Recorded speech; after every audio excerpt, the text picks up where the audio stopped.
Hi, my name is Yvette, and I am doing an assignment on gender based medicine.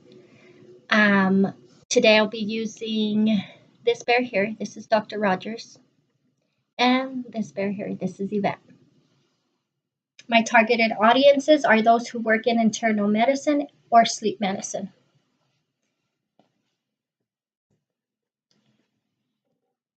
So, Yvette is starting her day off as an MA, getting the computer started. Here comes Dr. Rogers. Good morning, Dr. Rogers. I have a question before we start our day off, and I was wondering if you could help. Sure, not a problem. What is the question? What is the differences between sex and gender? Can you treat both patients the same, regardless of their gender? So, the differences between sex and gender. Sex is determined by a person's biology and does not always correspond with their gender. Therefore, the terms sex and gender are not interchangeable.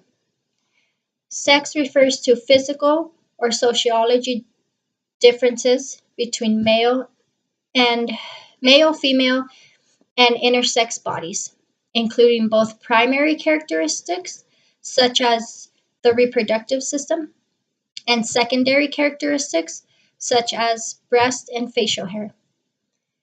Gender is the state of being male or female, which is typically used with reference to social and cultural differences rather than biological ones. Got it.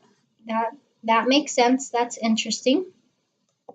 With that being said, by understanding the differences between sex and gender, this should help you acknowledge that you cannot treat patients of different genders with the same treatment plan.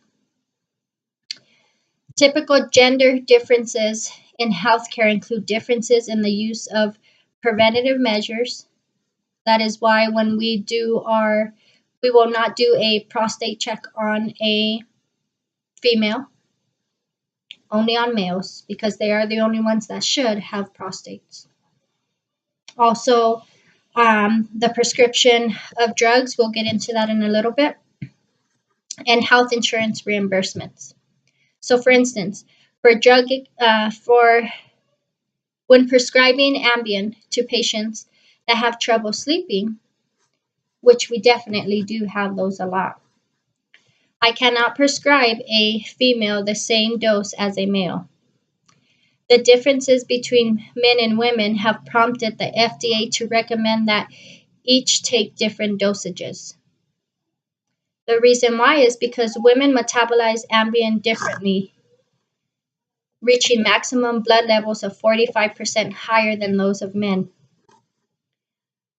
So, does that mean that it stays in our system longer? That is correct. So, men are able to just wake up and go. They feel as if nothing's wrong. They feel normal. They feel rejuvenated. They feel energized. While women, on the other hand, can still feel the side effects of the drug, leaving them impaired, which means women have to drive to work. So there's many possibilities of them being on the road that can cause accidents.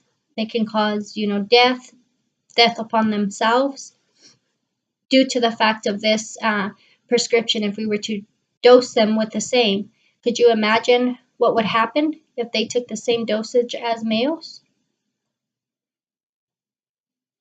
This is a perfect example of why it is important to study and educate yourself as much as possible on gender based medicine, and I'm very glad you asked me that. Thank you. Back in 1992, after Ambien was approved, millions of women were essentially overdosing on Ambien. The FDA knew about the difference in blood levels between women and men and still approved it without taking the 45% difference into consideration. With the FDA now changing the doses, this can save and has saved the lives of millions of women. And it was very unfortunate that we lost that many women due to the fact of the FDA ignoring this when it could have been prevented since day one. Does that make sense? Yes, it does. Thank you so much, Dr. Rogers. I will now make sure that I further educate myself on gender based medicine just to know what I can and cannot do. Well, I'm always here to help you, and I'm glad you asked me that question this morning. Now let's get our day started and let's get on the road so we can go home.